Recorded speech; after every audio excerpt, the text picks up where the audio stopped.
So I'm now at my stovetop and I have my favorite deep-sided stir-fry type pan. And I'm going to just turn the burner on underneath it. Normally you would add a little bit of oil at this point, but we don't want this dish to get too greasy. So I'm not adding any oil. I'm just letting the pan preheat here a little bit. And I've got 2 packages or 2 pounds of pork.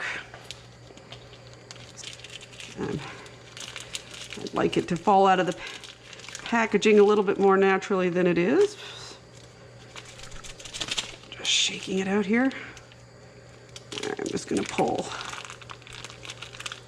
And be prepared for a big sizzle as this hits the pan. There we go. That's 1 pound. I've got my second package here.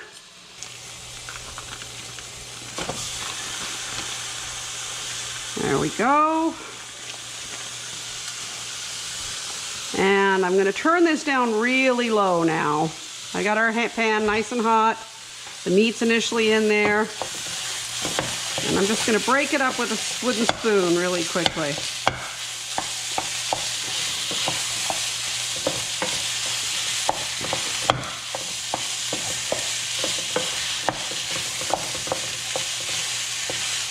I just want to make sure that it kind of comes apart and doesn't stay in big lumps in the pan. Got my spoon rest here. I'm going to move it down to the lower burner so it doesn't reach over top. Okay, so leave this for a bit and I'm going to come back with some seasonings for you.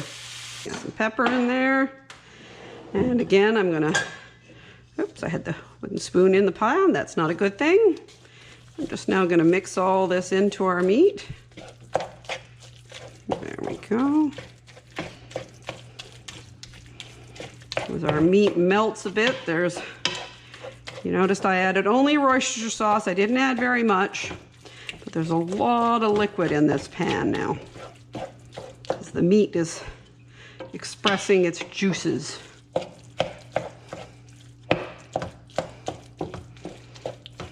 So the meat to the spoon is really soft. It's like pushing through mud right now. And I've now put my heat at approximately medium. And we're going to get this meat cooking up nicely with all of its seasonings mixing in.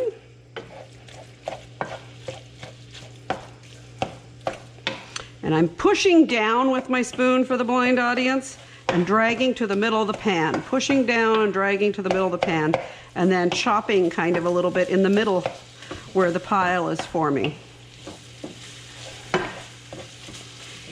There we go. So you'll hear that. That's really a sizzle at this point.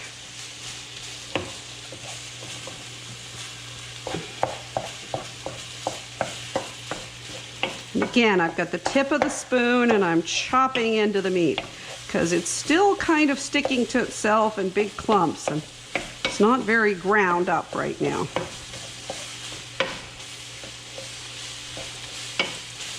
All right,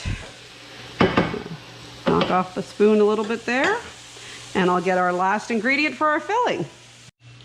All right, so here I have my vegetable portion of our pie. We have an onion that has been peeled and halved, and I just have half of it, and I have a shallot.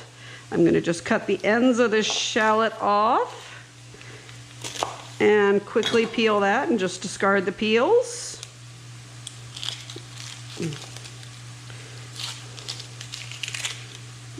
And you can hear the meat cooking in the background there, I hope.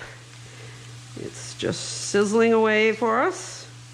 It was an odd shaped shallot, large, but very odd shape. So, aha, it was actually 2 little lobes of a shallot. I'm going to just cut that tip off of that one, throw it aside, cut the tip off of this one, throw it aside. We're just going to quickly slice this. Just thin little slices. There we go. We're going to slice this piece here. We ended up with probably 1/4 cup of shallot. And we have half a medium onion.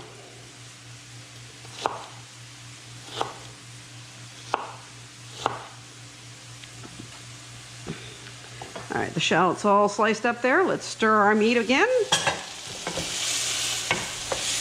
Oh, very nice. Now I can start smelling the Worcestershire sauce. There we go. The meat is starting to get some pieces in there that feel a little harder, but not all of it. Quickly, I'm going to slice our onion now.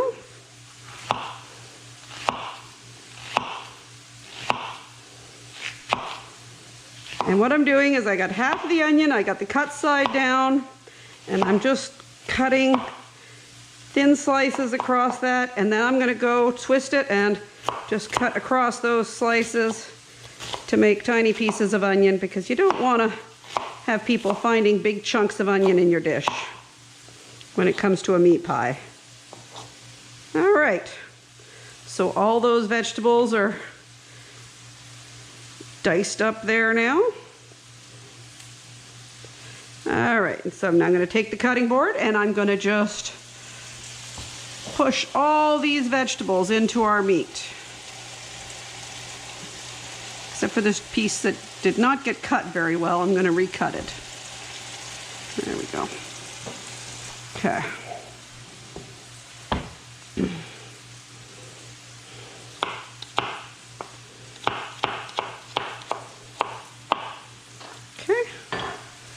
All right, so we're done with our cutting board and our onions and shallots now. I'm going to mix those into our meat.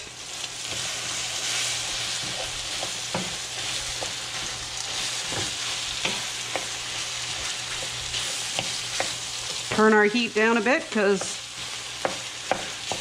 it's cooking quite nicely here.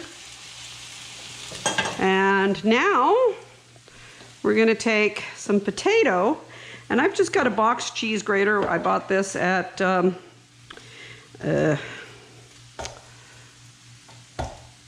what's the name of the Swedish furniture place? IKEA. And it's just a little plastic bowl with a cheese grater on top, and I'm just running the potato over that to shred the potato. That's all we really want, is to shred it. And it's sticking a little bit, but that's okay. All we're looking for is potato shreds. There we go.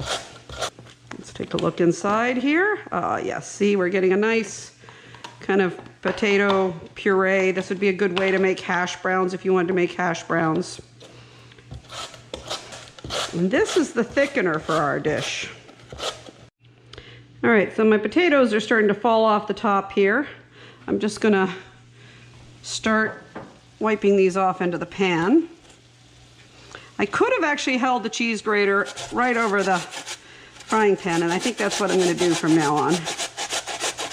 But I wanted to kind of get a measure of how much potato we ended up with. Okay, so I shook it off into the pan there. I'm going to move back over to the counter to get more leverage. And I have decided, okay, so one potato got us half a container. I think I'm just going to go right into the pan from now on with all of it, because it's just causing a mess. All right, so I've got my cheese grater here, and I'm just going to hold the grater part, not the bowl, and I'm just going to go over the frying pan. And we have a large chunk of potato in the pan, but that's okay. It's the nubbin I'm not able to grate. Let me put another.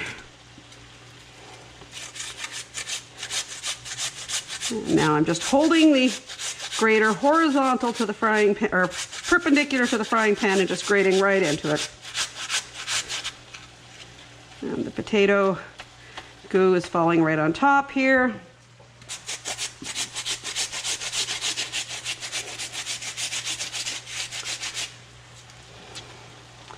And I think we've got enough potato with 1.5 here. It's kind of covering the entire surface of the pork here, and we don't want more potato than we want pork. This is a pork pie, not a potato pie. And I'm just going to stir this dish up now until it's all evenly mixed. Turn the heat up a bit.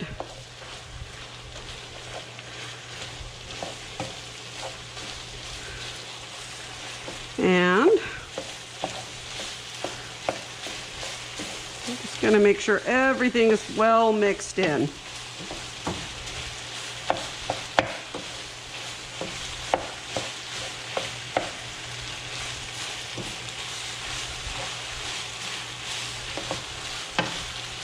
There we go.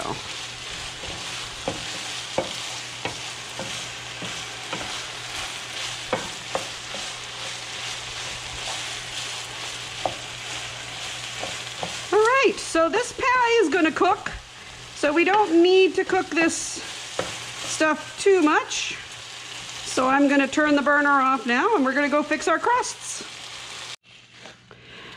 All right, so here we have our dough. Now this is not sat long enough in the fridge. Again, it's best overnight, but I really want pie for dinner tonight.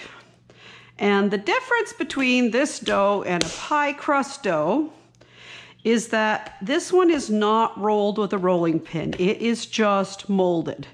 So I'm gonna get kind of a sense of how big it is here, and I'm gonna take a little over half of it. And there we go. And that's going to be our bottom. All right, so here we have our dough. I've got half of it, and now I'm just molding it by hand, and I'm just kind of pressing it out. You would, with the pie crust dough, you would roll it with a rolling pin. With this one, you're not going to roll it with a rolling pin. Instead, what you're going to do is you're going to put it in the pan, and you're going to press it with your hands to the edges, making sure that your bottom is thin, but not poking holes in it. So I'm just taking my fist and kind of going around the edges and just pushing in, pushing in, pushing in. And depending on how much you like crust, you can leave these edges pretty thick, because this is meant to be a pie you can hold in your hand if this wasn't one that was a 9-inch pan like this, because of course nobody's going to hold a slice of pie in their hand.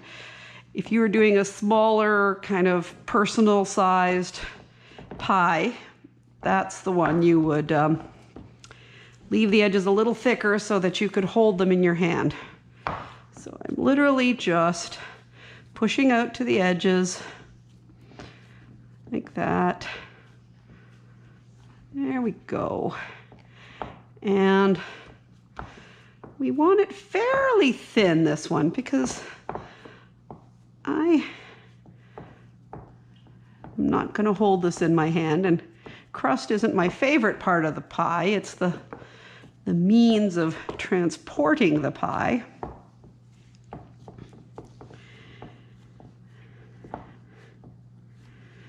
And again, remember there was a lot of fat in this, so you'll note I did not put anything on the pan, and you don't need to, because the amount of fat in the crust, it's not going to stick. So I'm just going around the bottom edge and making sure that there's no extra thick sections, kind of spinning the pan and pushing down with my thumb on the edges. And then pulling out, pulling out, pulling out, pulling out. There we go, that side's nice and thick there. We're gonna thin that out a bit. And that's what makes this more of a standing paste than a pie crust. I wanna make sure it's kind of flat. All right. Starting to look like a pie, everybody, or at least the shell of a pie. I like this method much better than rolling pie crust, because pie crust always tears on me at the most inappropriate time. Although, if everyone asks, I can show a video with a trick I've learned to do that. That's if anybody asks. All right, so there we go. Now, for the blind viewers, we have a bunch of crust over the edge of the pie. And what I'm gonna do is I'm gonna just grab a little paring knife and cut all that away.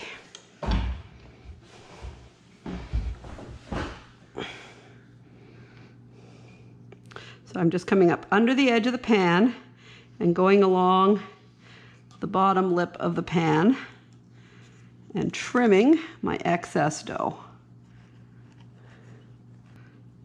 Just literally taking my sharp paring knife underneath the edge of the pan and cutting away all the dough that's over the edge here. I'm leaving a little, like maybe a millimeter or so over the edge.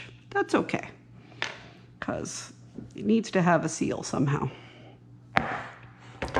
All right, so I'm gonna roll this all up. And my estimation of how much this dough is gonna make is completely wrong, because it looks like we have enough for our lid here, and I thought we weren't going to have enough for the lid. So I'm just flattening it out now, and I'm going to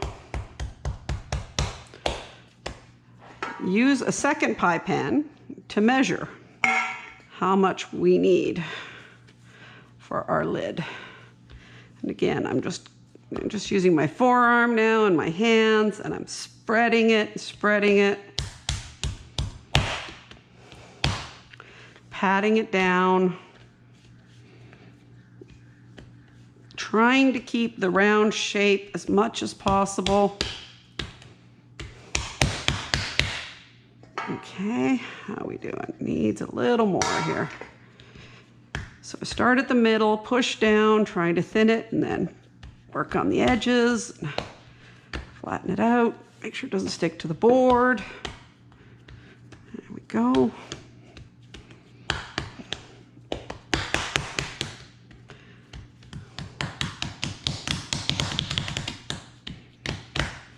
Okay, let's see how we're doing here. A little more. We want it to be slightly larger than the pie pan. So for the blind audience, I'm taking the empty pie pan and putting it upside down over top of the round of dough that I'm creating here, and seeing if the dough sticks out at all. It's kind of fatter at one edge here. All right, let's see here. Oh, we've got some parts of the crust sticking out, but not everywhere. So, and this really is a Play-Doh-y type texture. It's quite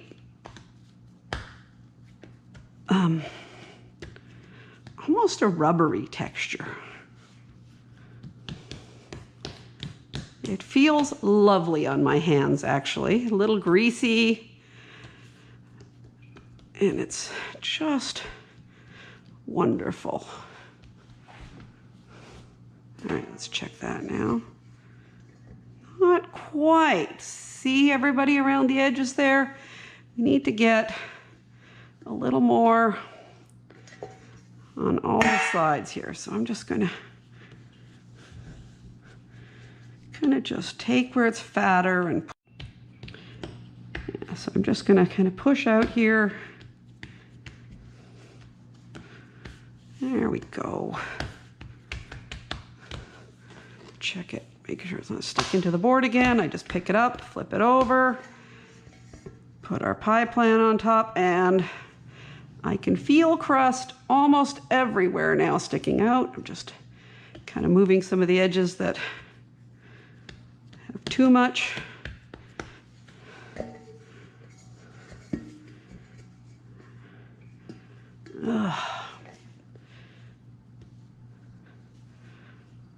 Really, if If I had started with more dough, this would have been a lot easier. But of course, I didn't.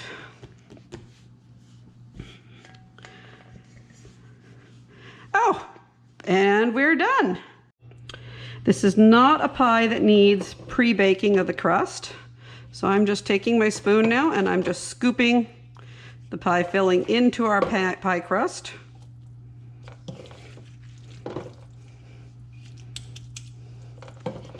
To make sure we have it evenly in there. I'm just pressing down with my spoon.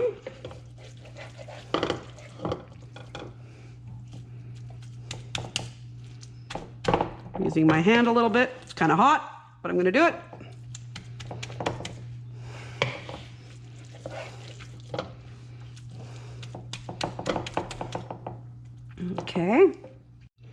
Okay, now that the pan's almost empty and a little lighter, I'm just going to tip it over the pie. Oh, and I hope I didn't get it all over my stove. I did get some all over my stove, but that's okay. I'll clean it up later. Just going to kind of push it into the middle there. Pushing down with my hands, knowing that that's very hot. Be very careful, everybody. Okay, we have a little bit of excess pie filling, but you can never make more to fill a pie at the last minute. So now I'm going to just make sure it's nice and solidly in there, so I'm pressing. Okay. All right. Okay, so now you'll see I'm back at my crust here, the top one that we made. I just took the pie crust, the pie pan off it. I'm going to get our pie here that's full of yummy, lummy meat. And we're just going to put this over top. Try and center it the best I can here. There we go. And there we go. All right. An onion sticking out of one side there.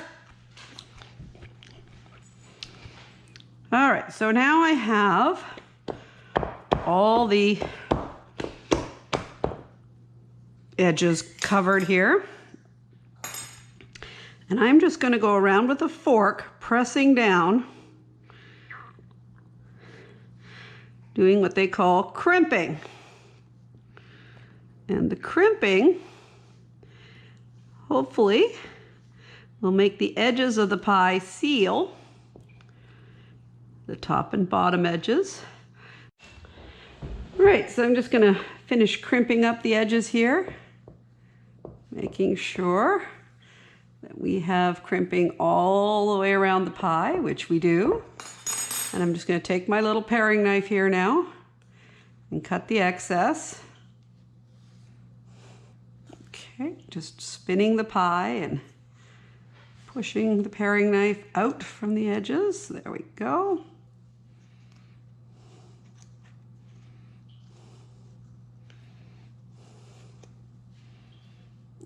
Use a bit more crimping right here. Just pushing down with a fork. There we go. All right. Oh, a little bit more cutting on the dough here.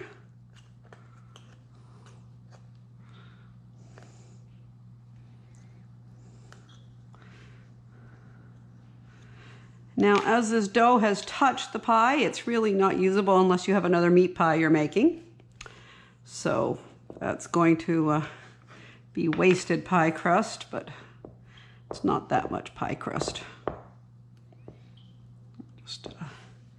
All right, so I'm going to take my fork now and I'm going to go poke holes in the top for steam to escape, because otherwise we've created a airtight bag that will explode. And this is now just going to go in my oven on a cookie sheet at 450 degrees until the crust is cooked, because remember, the interior is pretty well cooked already. So I have now, it's been about 45 minutes that the pie's been in the oven. And I've pulled it out, and here we go. We have a beautifully baked pie. When I tap it, it's very solid. If you scratch it with your nail as a blind person, it kind of makes really rough, but it's not doughy at all anymore, which means this pie is now done. I'm gonna let this chill for a bit because the interior is gonna be scalding hot, and I will show you a piece of the pie cut out. All right, so Mike's gonna now cut into the pie for us. Can you describe what you're doing, Mike? Cutting right down through the center of it with a sharp knife. All the way across or just halfway? Just halfway from the center to the edge. Okay, and you'll see your heel here is going up and down there. And I got Mike to do this because he cuts straighter than I do. I cut all the way through the pie, kind of sawing motion, trying not to break the pie, the crust. I'm doing it in small increments. And now that I've completed the sawing motion all the way through, I'm now drawing the knife through the pie to make sure that the crust is all the way down to the cut is all the way down to the pan and it's clean. And you'll hear the click there on the bottom of the pan. So I don't immediately cut out a slice. Instead, I go to a quarter, so like 90 degrees away, so that I'm cutting a right angle. And you can see the crust is breaking a little bit there. That's okay. So that's why I'm cutting in very small increments to minimize the cracking and breaking. Okay, now I've cut the other 90 degrees. So now I'm doing the drag along the bottom of the pie pan to finish the cut. And now I'm going to cut down the middle of it. And I do the middle of that 90 degrees, so 45 degrees. Yeah. But one thing I don't do is I don't start at the point of the triangle. I start in the middle of the slice, so that as I push down, I don't break the crust off at the end. And then I can cut from there towards the center of the pie. Oh, I didn't know that. And it broke anyway. Oh, well. Oh, well. Now you're going back out to the edge. So now I change direction, I'm going back out to the edge. And I'm doing the same thing as before of just cutting down to the bottom. I gotta worry about that little piece of crust in there, which is kind of messing things up, but it's all good. So now you have two pieces of pie cut out, technically, yep. But they're still in the pie. Yep, and now I'm at the spatula after I took the knife out, and there's the first slice. All right, and I have a plate here for you to put that slice on. And so you'll see the interior is pretty solid, but still nice and moist and juicy. Mm-hmm. Still steamy hot, even though it's been about a half hour since this came out of the oven. It's still really, really hot. And you can now eat this plain, or some people like ketchup, or, have yourself a full meal, maybe some mashed potatoes, some turnips, whatever else you like. Enjoy.